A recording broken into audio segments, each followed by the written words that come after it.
vamos dar início a mais um programa que a gente faz todas as semanas, do Fla, buscando uma informação de qualidade para que você tenha uma boa base de decisão. E hoje eu estou aqui de frente, né, na verdade, com o Fabiano Reis.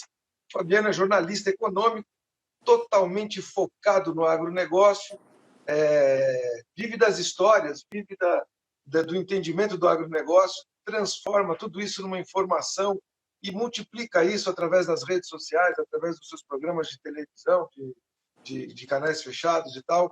Eu tenho um enorme prazer em estar com você hoje, Fabiano. Muito prazer em te conhecer. Vamos bater um papo, trazer as informações do agronegócio, trazer as informações do mundo orgânico, do alimento livre de agrotóxico, trazendo informações de qualidade para as pessoas agora terem mais informação, cada vez uma informação mais limpa, mais rica. E eu sinto que o mundo está bastante carente disso, né? A gente que convive com más notícias todos os dias, vamos ver se a gente fala de coisa boa. Claro, nem tudo são flores, mas mesmo assim nós vamos encontrar aqui um nicho de oportunidade para falar de coisa boa. Bom dia para você, bom dia a todos que estão nos ouvindo. Muito prazer em estar contigo, Fabiano. Um ótimo dia a você, um ótimo dia a quem nos acompanha. É um prazer enorme estar com vocês, aceitar o convite para essa iniciativa que é tão interessante, né? Falar de produção livre de agrotóxico ou com uma redução importante, como que isso acaba por contribuir com as pessoas, com quem consome, também com as comunidades, né? As áreas de produção onde estão sendo desenvolvidos esses produtos. Fabiano, eu costumo fazer a pergunta clássica para as pessoas que estão comigo, para contar um pouquinho da história delas, um pouquinho da origem, como é que chegou aqui nesse momento, né? E você, mais um, que eu quero saber um pouco da tua trajetória. Eu sei que você é jornalista, voltado para a área econômica, mas escolheu o agronegócio. Me conta como é que você chegou aqui, cara. Bom, então, para falar como que eu cheguei aqui, eu tenho que falar quando eu era muito, muito criança. A minha ligação com o agronegócio, ela existe na raiz do meu avô. Meu avô foi um pequeno produtor, ele é português, chegou no Brasil, no estado da Bahia, e tinha pequenas produções, né? Além de produzir cacau, pequenas produções, e ela tem tudo a ver com orgânico, né? Naquela época não existia nenhuma outra possibilidade. Mas eu sou do Rio de Janeiro, né? Meu pai foi estudar no Rio, eu nasci do Rio de Janeiro, e eu tinha um tio que gostava muito de corridas, corrida de carros, isso também me chamou muita atenção. Um pouco antes disso, passava um programa que ainda está no ar até hoje, né? Até um abraço para os meus amigos do Globo Rural, e eu gostava muito daquilo, tá? Então eu tinha lá 5, 6 anos, carioca, né? Então não tinha nada a ver com aquele cenário. E minha mãe é de Campo Grande, no Mato Grosso do Sul. Quando eu tinha 17 anos, se separam, né? Essas coisas de família. Meus pais se divorciaram e eu mudei com ela para Campo Grande. E ali aqui eu comecei a descobrir coisas assim que tive uma identificação muito forte. Primeiramente com pecuária, depois com os tipos de agricultura. Eu estudei jornalismo, estudei economia também. E nunca... Eu tive poucas experiências que não fossem agropecuárias. Eu fui repórter do SBT, do Mato Grosso do Sul, durante um tempo. Eu tive um programa, por pouco tempo, mas tive um programa também na TV Bandeirantes, do Mato Grosso do Sul, que não se tratava sobre agronegócio, mas, em linhas gerais, eu fui estagiário na Embrapa, que é a empresa brasileira de pesquisa em gado de corte. Eu fui estagiário no Sebrae, depois eu fui profissional no Sebrae, como assessor de comunicação, e a minha área que eu coordenava era uma área chamada cadeia produtiva da carne bovina, então estava muito ligado, evidentemente, à agro. Escrevi para alguns jornais, depois vim às TVs e vim parar no Canal do Boi em 2005. Eu estou no Canal do Boi há pouco mais de 17 anos, né, no qual já desenvolvi uma série de atividades e tenho buscado, né, entender cada vez melhor. São alguns fatores que a gente tem que entender. Quem produz, quem consome e como manter essa produção saudável, ampliar a produção, porque a necessidade de alimento é cada vez maior, sem agredir o seu meio de produção, principalmente terra e água, que sem esses dois você não tem o que fazer, não tem como ter resultado melhor, né? Fiz mestrado em agronegócios, especializações, então basicamente é assim que eu vim parar nesse setor, André. Você é um cara que vive do agro desde criança, né? Você tem um histórico. Aliás, quando você falou que veio, tua família veio de Portugal, nós temos um amigo pessoal, está aqui, Salve PT, PT de Portugal, né? Legal. Tem pessoas em Portugal que de vez em quando acompanham. Eu tenho uma irmã lá que de vez em quando acompanha. O Rodrigo aqui que se manifestou, agora está em Portugal. Portugal é um país que, sei lá, todo brasileiro, eu acredito que todo brasileiro gosta, né? E a origem sua, como a minha, Pereira, você é Reis, tal. A origem da maioria de nós aqui tem essa ascendência, tem essa descendência de portugueses, né? E ajudaram a formar esse paizão aqui maravilhoso. Cara, eu acho bacana, eu queria discutir um pouco com você os aspectos mercadológicos, que eu sei que é uma coisa que você estuda e tal. Como é que você tem visto o agronegócio nos últimos anos, Fabiano? Como é que você tem visto essa evolução? Porque assim, como você é uma pessoa que está focada nesse mercado e está ligado à parte macro dele, porque aqui muitas vezes a gente entrevista produtores locais, produtores que não são tão pequenos, produtores que até exportam, mas isso reflete uma pequena parte e a gente vai compondo essa colcha de retalho. Já você que está focado nisso de uma forma mais macro, mais nacional, eu queria aproveitar da tua experiência e deixar gravado aqui para o nosso público, para quem está nos ouvindo agora e para quem vai nos ouvir no momento oportuno, como é que você vê esse cenário nacional hoje? Como é que você tem visto essa política do agronegócio e como é que você tem visto isso na prática? Isso cresceu, isso estagnou, isso voltou? Como é que você tem visto isso? Eu penso o seguinte, André, se a gente pensar no agronegócio, eu vou pegar os últimos 40 anos, um pouco mais de 40 anos, claro que eu tenho 40 agora, então eu não vi, mas eu sei como que isso vem se desenvolvendo. Você tem um país que era importador de alimentos, o Brasil não era autossuficiente nem em milho na década de 70, a partir de 83, 86, você começa a ter essa produção. Você começa a ocupar áreas que foram ocupadas pela pecuária e naquele tempo, você pega a década de 70, a década de 80, você tinha as ocupações com pastagem e você acabava que não dava o retorno. Essa coisa de como retornar para o solo. Quanto mais você devolve a ele, mais ele te entrega.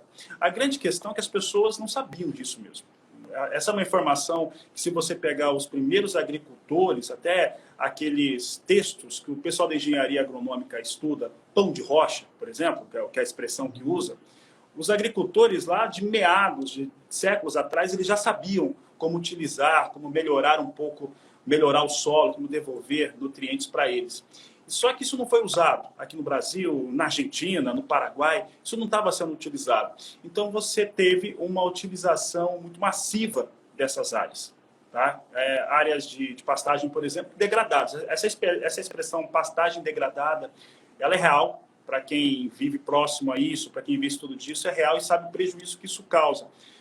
Você, por exemplo, falando em engorda de animais bovinos, você poderia engordar 6, 8 animais em um hectare e com uma área degradada você consegue colocar meia unidade animal. Tá? Então, metade de 450 quilos. Então, isso é deprimente, né? Você não consegue ter ritmo. E aí você tem uma expansão agrícola no Brasil. A expansão agrícola no Brasil, ela vem para ocupar áreas como essa, ela devolve, porque a agricultura ela exige que você tenha uma interação muito maior com o solo. Então, você devolve coisas para o solo. Você vai ter que fazer adubação, você vai ter que fertilizar solo. Esse é o ritmo. E você não tinha um controle de pragas tão eficiente, um controle de invasoras, um controle de elementos. E o que acontece? O agricultor, naquele momento, ele aplicava protocolos. Aplicar protocolos, isso é recente, tá? Até recentemente a gente tinha aplicação de protocolos. É claro que os protocolos vieram melhorando, claro que as coisas vão ficando mais estáveis. Mas aplicar protocolo, basicamente, era você colocar ali os defensivos químicos, e sempre tem uma situação de discussão do pessoal que é do agro, de falar defensivo químico ou falar agrotóxico.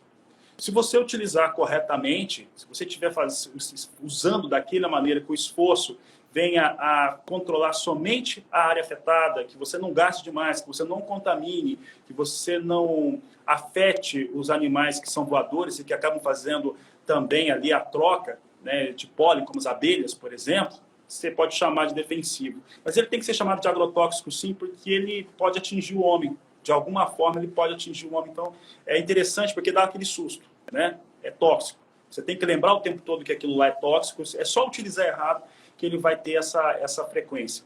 Mas, enfim, quando você começa a utilizar esses protocolos de uma maneira muito exacerbada, e muito mais as empresas querendo vender mesmo, e o agricultor aplicando porque controla, então aplica uma vez, aplica outra vez, aplica. Isso acabou trazendo a seguinte questão: atinge, aí vocês sabem melhor do que eu, você acabou influindo mais do que deveria no ambiente no qual ele está inserido. Você também trouxe um custo de produção muito elevado. Se nós pegarmos custos de produção nas últimas 4 safras, nós vamos ter uma migração de valor de hectare, por exemplo, da principal cultura brasileira, que é a soja. Ela vai sair de pouco mais de R$ 1.400, que foi a média do Centro-Oeste, há 5 safras, para hoje chegar a quase R$ 9.000. Isso não tem a ver apenas com o câmbio, não tem a ver apenas com o dólar. Isso tem a ver com a utilização de produtos. Agora, essa situação ela se inverte, porque o produtor melhora muito nesse processo, só que agora você tem fertilizante também que está ficando muito mais caro. E até para isso tem solução. O próprio ambiente ele traz solução para você conseguir produzir. Eu não estou falando apenas de produção, de pequenas produções, eu não estou falando de hortifruti, eu estou falando de produção de grande escala. Há experiências fantásticas no Brasil, como ali na região de Mineiros, no estado de Goiás, que o Grupo de Agricultura Sustentável, que não para de se espalhar, que conseguem produzir com 65, 70 sacas por hectare, um número bem superior, às vezes, de quem está utilizando todos os agroquímicos possíveis no mercado. Eu acredito numa inteligência que a gente acabou perdendo com o tempo, né? Os antigos não estavam errados. É claro que o planeta era menos populoso do que é hoje, mas desde que mundo é mundo e ser humano é ser humano, a necessidade da alimentação é um fato. E as pessoas, eu não tenho conhecimento de uma população que morreu de fome, porque plantar é uma coisa natural desde que mundo é mundo, né? Algumas coisas eu acredito que o ser humano nem plantou, elas são nativas, como elas são, assim são, e outras foram cultivadas pelo próprio ser humano, que foi conhecer o agrotóxico, o agroquímico, o defensivo agrícola, o rótulo que a gente queira dar para o mesmo produto, nos últimos 40, 50 anos. Se a gente for falar desses agroquímicos, nós estamos falando de um período não muito maior do que 60 anos, né? E os antigos, os nossos avós, sem dúvida nenhuma, os nossos bisavós, eles entendiam de agricultura, faziam agricultura, e era uma agricultura, eu acredito que muito mais natural do que normal, né? Hoje o normal é você usar um produto, seja ele tóxico ou não, seja ele bem usado ou não, acreditando que aquele produto vai aumentar a tua rentabilidade, vai melhorar o teu solo. Num primeiro momento, talvez até seja verdade, mas a médio e longo prazo, muitos desses produtos que são usados, eles tornam-se maléficos, trazem malefícios à saúde, ao próprio solo, com degradação, porque foi o que você falou. O protocolo bem usado, e eu não estou defendendo nenhum agroquímico, eu sou um cara naturalista e brigo pelo alimento saudável, pelo alimento natural cada vez mais, porque eu acredito piamente de que a natureza é sábia o suficiente para que se sustente, e a gente aprendendo com a natureza, como observador, ou até como um técnico cientista mesmo, na própria manipulação correta dos produtos naturais, vai trazer isso, mas sem fazer apologia nem para um lado nem para o outro, buscando um caminho do meio junto com você. Eu acredito que a nossa humanidade ainda está carente de um aprendizado um pouco maior, porque me parece que foram dois extremos, né? Não usa nada ou usa tudo. E aí eu acredito que a gente tenha que chegar num meio termo, de um uso um pouco mais consciente de alguns produtos químicos, para que a saúde da nossa raça, a saúde da humanidade, tenha um ganho, né? E a gente teve aí um ganho de longevidade nos últimos 50, 100 anos, onde a população ela foi ganhando mais longevidade, mas ela passa a perder a longevidade dependendo de alguns produtos que são usados hoje normalmente. Então, se você pegar a minha geração, a sua, alguém em uma época rotulou da geração Coca-Cola, né? Essa geração que passou a consumir o refrigerante que existe há 50 anos, 60 anos, também, talvez um pouco mais ou um pouco menos, eu não tenho essa data exata, mas essa geração ela já é diferente de uma geração anterior. Na década de 60, por exemplo, fumar era status, era bacana. Então, ter um cigarrinho na mão era uma coisa legal. Hoje já não é a mesma verdade. Então, a gente vai vivendo verdades, né, momentâneas, mas uma coisa é um fato. Nós temos um corpo físico, nós temos um DNA, nós temos uma estrutura biológica, bioquímica, e o ajuste da química que entra com a química que nós temos aqui, ainda ele é muito precário hoje em dia, né? E a gente vê até pelas próprias vacinas que a gente tem hoje.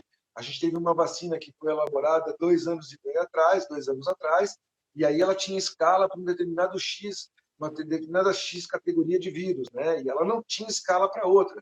Ou seja, eu tô só trazendo mais dados para a gente pensar junto aqui, as pessoas que nos acompanham terem o seu próprio raciocínio sobre isso, porque a nossa humanidade ela ainda é muito jovem. Ela é jovem. Se você pegar uma Europa com 2.000, 3.000 anos, se você pegar da época do Egito, é um pedaço mais antigo. Se você pegar uma América Latina, por exemplo, um Brasil que tem 500 anos de descobrimento com essa bandeira, com o nome Brasil e tal, é uma coisa muito jovem. E se você pegar nós como raça, também somos muito jovens. Se você pegar a gente há 50, 60 anos atrás, estava nascendo a televisão branco e preto, né? 60 anos depois, nós dois estamos falando, eu estou falando por intermédio de um celular que é desse tamanhozinho assim, pequenininho, desse tamanhozinho, fininho assim, e nós dois estamos tendo uma conversa, você está num estado, eu estou em outro. Tem o Rodrigo, por exemplo, que está assistindo a gente pela telinha também em Portugal, e qualquer pessoa de qualquer lugar do mundo está podendo ver a gente ao vivo, em tempo real. Então, a gente tem uma sequência de desenvolvimento por um lado, o que também não garante que no meio do caminho a gente venha cometendo alguns erros com o uso de determinados produtos. Então, sem polarizar de novo, eu vou dar um exemplo bobo. A química a química que a gente põe no cabelo.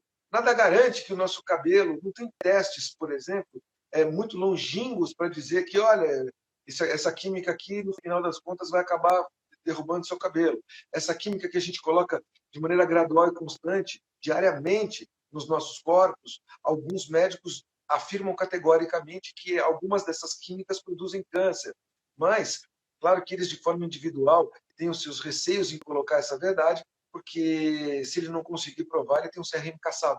Então, todas essas verdades que eu estou colocando, tentando não polarizar nem para um lado nem para o outro, mas sim buscando uma síntese, é uma coisa que nós, como seres humanos, a gente deve observar para que a gente tenha um maior ganho em todos os sentidos. Não adianta a gente ter uma produção muito grande e alimentamos todo mundo e aí deixamos de alimentar na sequência essas pessoas porque elas não sobreviveram. Ou, na semana passada, por exemplo, eu fiz um bate-papo, como nós estamos fazendo agora, com um produtor e um distribuidor de alimentos orgânicos, e ele foi fazer uma visita, por exemplo, numa fazenda de produção de cebola, e aí, na hora de ir embora, ele passou do lado da sede, ele perguntou, e ali, você planta o quê? Ele falou assim, não, ali é a cebola que eu como. Então, o próprio produtor não consome aquilo que ele planta em longa escala, em larga escala, e isso tem sido cada vez mais comum em produções maiores, com produtores, por um lado, um pouco mais conscientes. É óbvio que tudo isso visa o lucro, mas o lucro ele tem que pensar também a longo prazo. Você não pode matar o teu consumidor. Então, eu só trouxe esses pensamentos, Fabiano, não para polarizar e nem contradizer nada do que você me disse, porque tudo tem o seu peso e a sua verdade momentânea, mas para a gente buscar um ajuste, né, de um caminho do meio, aonde a gente vá produzindo coisas cada vez mais limpas de forma real, né, porque a gente não conhece ainda. Você vê, o nosso DNA foi mapeado há menos de 10 anos, e por essa humanidade atual. Então, essa humanidade atual ele conhece essa sequência de mapeamento há menos de 10 anos. Se você for pegar na tabela periódica, eles ainda têm alguns elementos que eles ainda desconhecem. O que eu estou querendo dizer de forma bem eu estou sendo talvez um pouco prolixo, mas de forma bem objetiva, é que nós como raça ainda somos muito jovens, nós como humanidade ainda temos muito a aprender, e nesse caminho eu acho que deve haver um equilíbrio maior nas produções, no sentido da gente ter qualidade, sim, qualidade, mas qualidade não, por exemplo, um alimento orgânico bem produzido, ele é de uma qualidade incrível. Um alimento biodinâmico bem produzido, ele é melhor ainda até do que o orgânico. E um alimento convencional bem produzido, talvez não tenha todas as características, ele não guarde todas os nutrientes que os outros guardaram, né? Os elementos orgânicos guardaram e os convencionais acabaram perdendo por conta de alguma química. Então, esse é só um desabafo, um pouco do outro parâmetro da mesma verdade, para que a gente chegue num alinhamento, né? No meio termo. Me desculpa, eu queria ouvir um pouco do que eu falei, eu queria ouvir um pouco da tua opinião, para ver como é que você entende isso, para a gente fazer um debate aqui saudável com a turma. Tem até um comentário aqui do Val Fernandes, dizendo que o mercado interno tem que ter preços diferenciados do mercado externo, nós não ganhamos em dólar. Ele falou isso naquele momento que no momento que você falou de produções, né? E tal. E aí o mesmo Walter, eu adorei, a gente não pode matar o nosso consumidor, é óbvio, a gente não deve matar ninguém, a gente deve matar maus pensamentos, a gente deve matar coisas que não nos elevam. A gente não deve matar nada, Val, tá certo você? Vou pegar aqui pelo final, né? Nós temos falando de mercados, e aí falo de qualquer mercado, sobre aquilo que é produzido no Brasil. Você tem, para formar o preço de algum produto, você tem cada característica. Se eu estiver produzindo tomate, se eu estiver produzindo carne suína, se eu estiver produzindo carne bovina, sendo ela convencional, sendo ela orgânica, sendo soja livre. Soja livre, esse nome livre já significa que ele é livre não só de alguns elementos que são utilizados químicos, mas também de mudança genética na soja, por exemplo. Esses produtos, independente do mercado que ele está, ele tem as suas características, seus parâmetros de negócios, mas ele tem um elemento chamado dólar. Então, quando você tem esse elemento chamado dólar, ele mexe com tudo. E ele mexe com a formação do preço final, quando converte em reais aqui no Brasil. Isso vai mexer também com aquilo que nós possamos consumir aqui, falando do ponto de vista econômico. Então, para tentar explicar isso de uma maneira um pouco mais fácil, nós temos um grande problema no país, é volatilidade. Nós temos volatilidade em tudo. E os últimos anos, eles são marcados por isso. Porque a garantia de saúde alimentar, eu posso chamar isso, é alimento saudável, alimento que ofereça as garantias adequadas para que a população consuma e seja nutrida, e a garantia de ter acesso a esse alimento. Então, quando você tem volatilidade econômica, isso já impede que a população mais pobre ela tenha essa condição. Principalmente quando o dólar ele acaba oscilando da maneira como está oscilando. O que eu estou querendo dizer é o seguinte: as questões hoje que nós temos em relação ao fator de mercado, ele não é só por conta da invasão russa à Ucrânia, ele não é Covid-19, eles são decisões tomadas equivocadas do ponto de vista econômico. Primeiro, você baixa a taxa de juros muito rapidamente, isso cria volatilidade, depois você sobe essa taxa de juros muito rapidamente, cria volatilidade, endivida quem pegou recursos, por exemplo, por algum motivo, e quem é pobre fica mais pobre. Quem é da classe média, a classe alta não sente tanto, ela sabe que aumentou, mas a classe média sente. Obviamente está tudo mais caro. Isso está muito relacionado ao que se exporta. A competição de produto para vender internamente e vender externamente fica muito desigual. Muito desigual. E aí, voltando a um outro ponto que você colocou, a produção ela vem para garantir essa saúde alimentar, mas ela é um negócio. Né? Não existe produtor, seja ele agricultor familiar, e eu estou falando de produções de agricultura familiar que são realmente muito boas. Eu digo que não existe pequeno, médio e grande produtor. Existe pequeno, grande e média fazenda, propriedade rural. O produtor ele pode estar numa área muito pequena e ser um grande produtor. Uma coisa não está muito relacionada à outra. Depende de como que ele consegue utilizar bem as áreas que ele possui. Então, independente do tamanho dele, ele está produzindo por rentabilidade. Voltando um pouco mais atrás, no tema que você falou, não matar, eu diria o seguinte: com certeza ninguém produziu ou implementou alguma tecnologia com essa intenção. Mas o que eu mudaria... Não, claro que não. Eu mudaria... Não, é só uma brincadeira. Mas eu mudaria assim, o mercado consumidor. Né? Eu preciso fazer com que o mercado consumidor ele continue consumindo, que ele continue tendo acesso.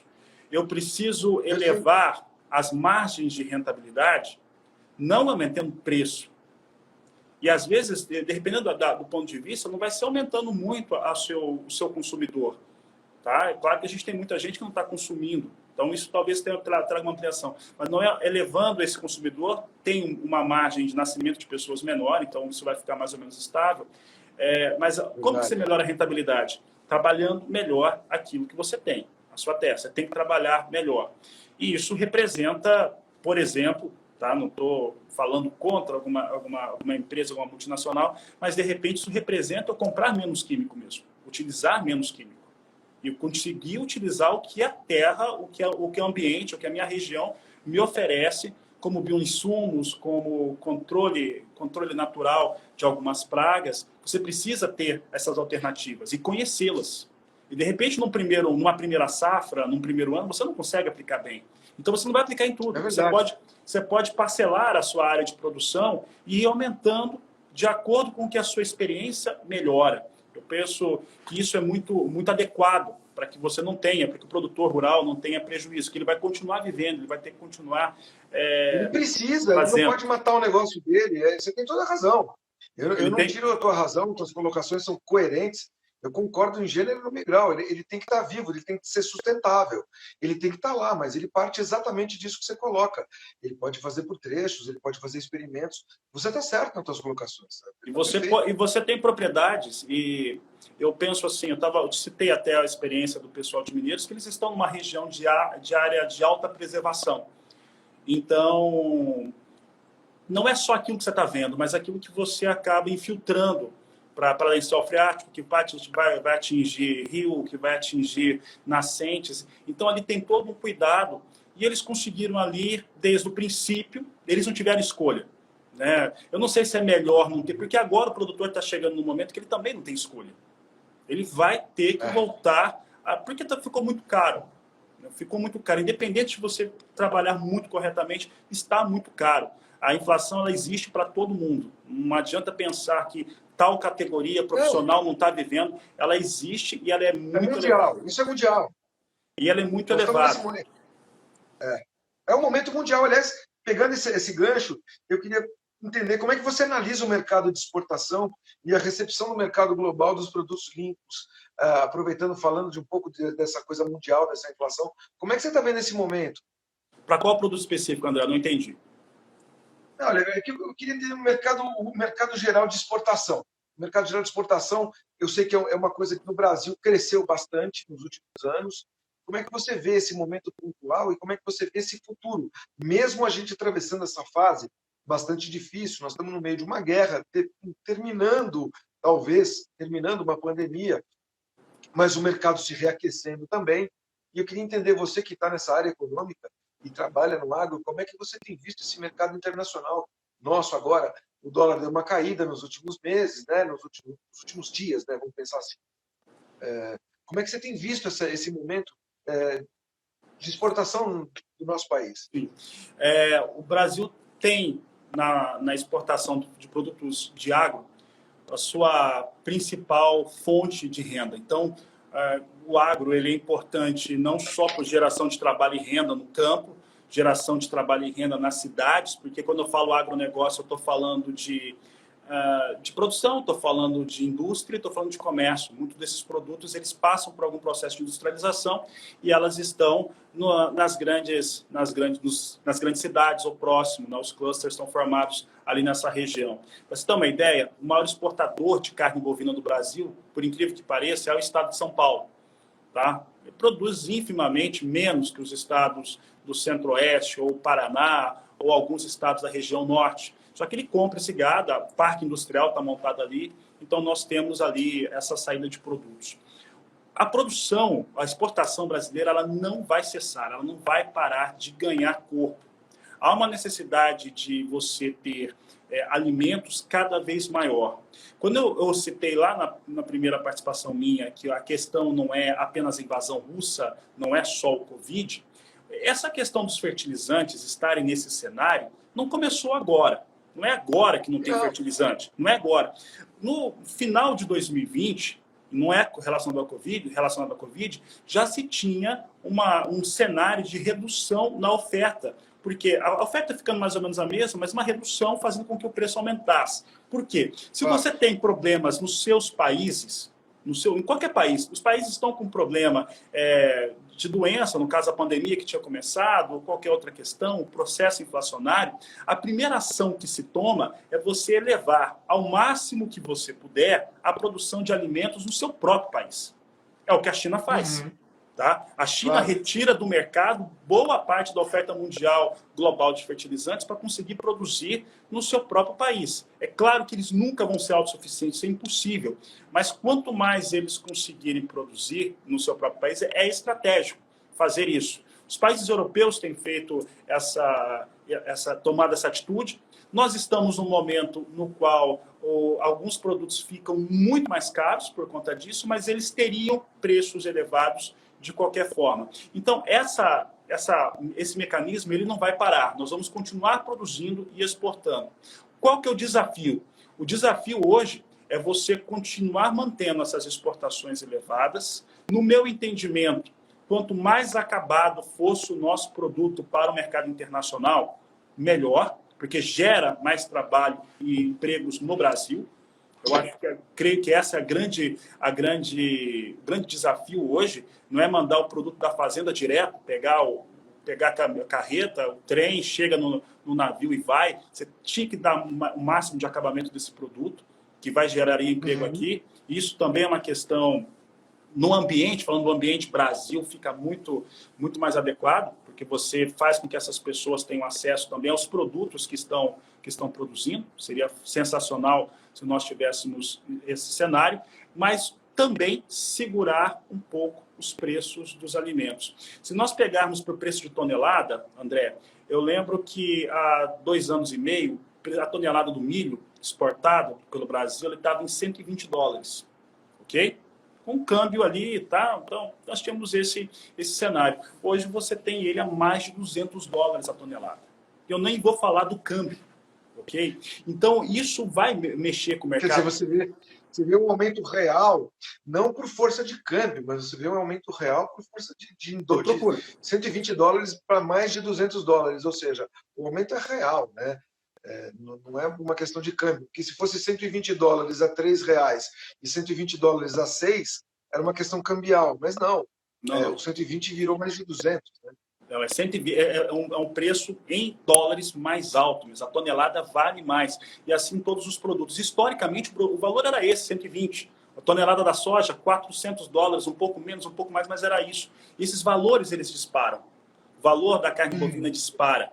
Então, tem que ter esse cenário, senão você vai começar a excluir, já está excludente, né, o acesso em algumas populações. Falando de alguns produtos, por exemplo, que hoje tem mercado muito interessante, eu acabei de lembrar da experiência de algumas empresas brasileiras que exportam. Você tem algumas variações, né, de produção e de venda. Você tem a soja convencional, você tem a soja livre, você tem a soja livre e feita de maneira orgânica. E esses valores por tonelada, porque não é uma commodity, mas quando você tem diferenciação de produto, você consegue preços muito mais interessantes. Tá? Então, é interessante para o produtor que consegue produzir? Sim. E aí, começando lá no começo da sua fala, eu estou lembrando aqui de algumas ações que têm sido feitas, né? Isso, tecnologia sendo desenvolvida, pesquisa sendo desenvolvida. Uma pesquisa, e aí agora os números exatamente eu não consigo lembrar, mas o Brasil investe muito pouco em ciência. Tá? E a ciência no Brasil, ela é investida quase toda em áreas de... É incrível falar isso, né? Mas quase toda, a maior parte dela, ela é investida em produção rural, produção de campo. Aí nós temos aí diversas instituições privadas e públicas que fazem esse trabalho.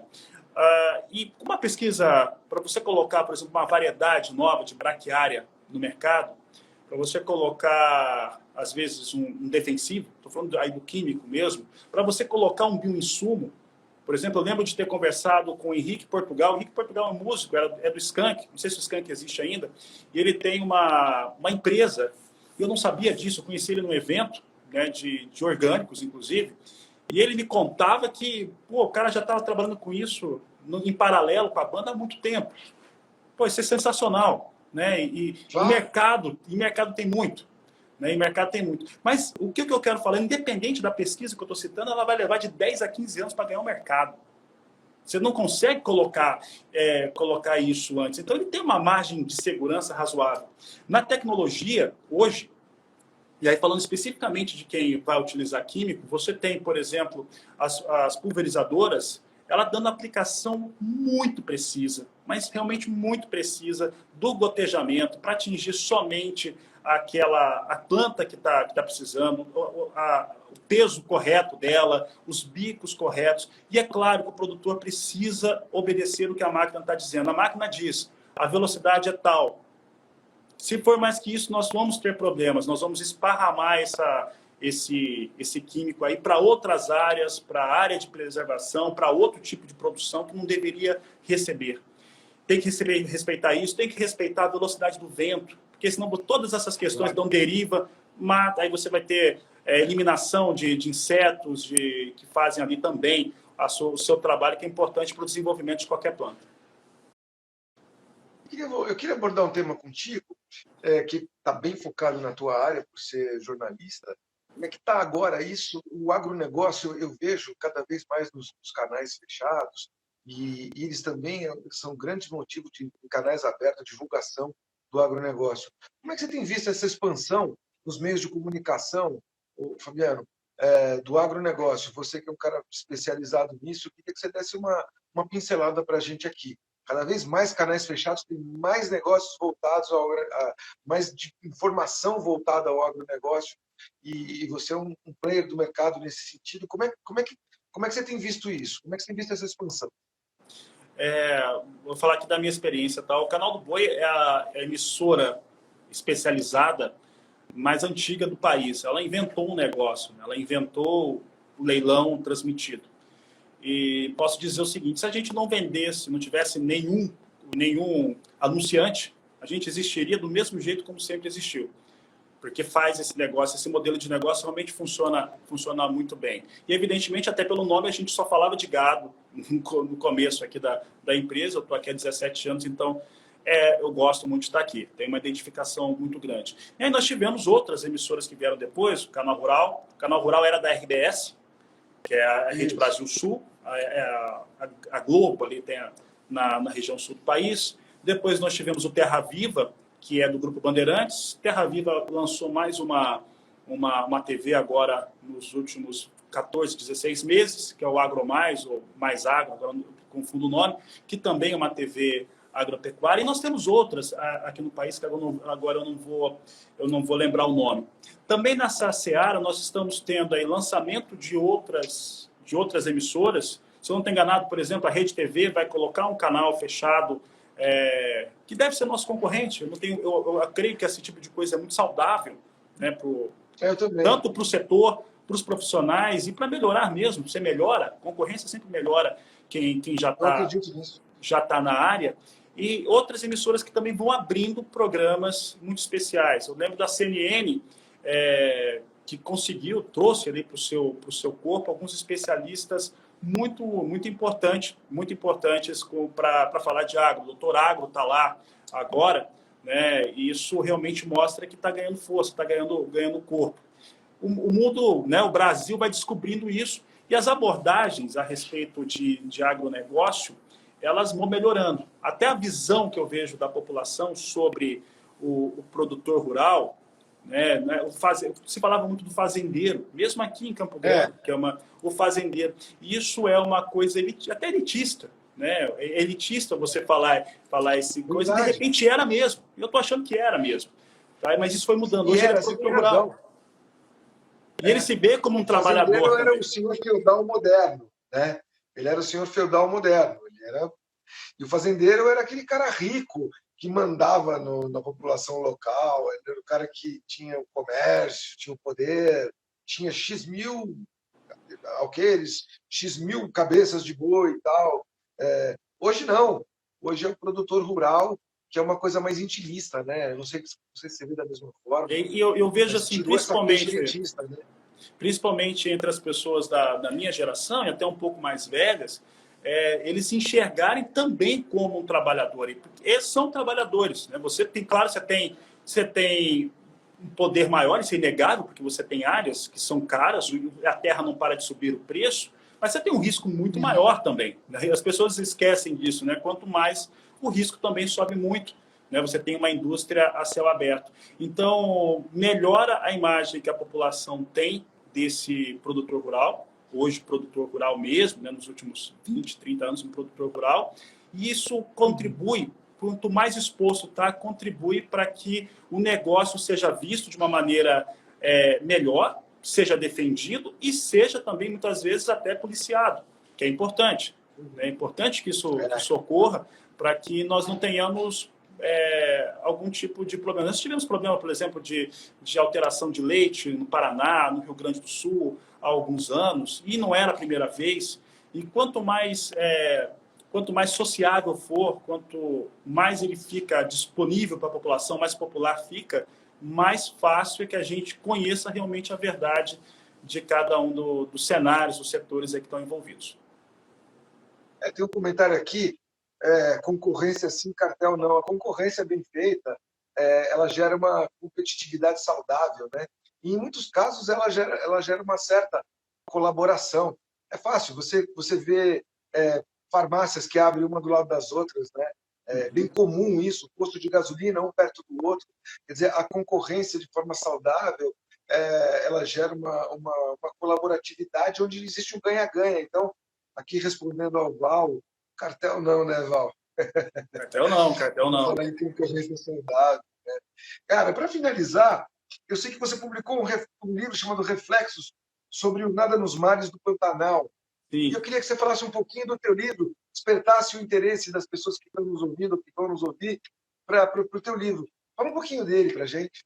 Maravilha, tá certo. Eu tive algumas experiências, né, de publicação de livros. Esse livro foi lançado em 2011 ou 2012, agora eu tô meio... Mas acho que foi 2011, acho que em novembro de 2011 ele foi lançado. E ele é uma experiência literária, um livro de poesia, é um grande poema que eu tenho ali, dividido em 4 capítulos. E ali eu conto algumas experiências de um jovem rapaz, na época, tá? No caso eu mesmo, que estava conhecendo esse lugar aqui. Eu tenho uma identificação, eu moro em Campo Grande, mas eu tenho uma identificação muito maior com o Mato Grosso do Sul, com o Pantanal, com Bonito, sabe? Com a Serra da Bodoquena. Uma identificação só com um lugar bonito, só com um lugar lindo, tá fácil. Mas é mais que isso, é que eu conheço aquilo, porque eu vim para cá com 17 para 18 anos, eu conheço aquilo, ainda é muito quieto, ainda é muito silencioso, ainda é muito fechado. É importante que isso continue assim, mas era mais. Tá? Então eu sei que está mudando. Onde tem um homem, vai ter alguma mudança. Então eu conhecer aquilo de uma maneira muito intimista. E eu lembro que eu ia conhecer esses lugares, fazia trilha com meu padrasto, ia pescar, dormia algumas vezes em cima de ponte, e ao mesmo tempo eu ia escrevendo, fazendo algumas anotações, e aí eu converti esses versos, né? Fui achando como que um conseguia buscar o outro na época e fui montando essas alterações, né? Porque ele foi passando ali exatamente por essas regiões que eu gosto tanto. Eu posso dizer para você, quando eu mudei para essa cidade, saí do Rio de Janeiro para Campo Grande, foi muito complicado. Não foi uma mudança tranquila, mas foi uma das melhores coisas que me aconteceram na vida. Então é isso, tá? E aí você colocou um pouco disso no livro e vai dando essas reflexões ao longo dessa tua jornada. As reflexões acontecem durante essa jornada. É um personagem, mas claro que está muito inspirado em mim, em algumas pessoas que eu conheço.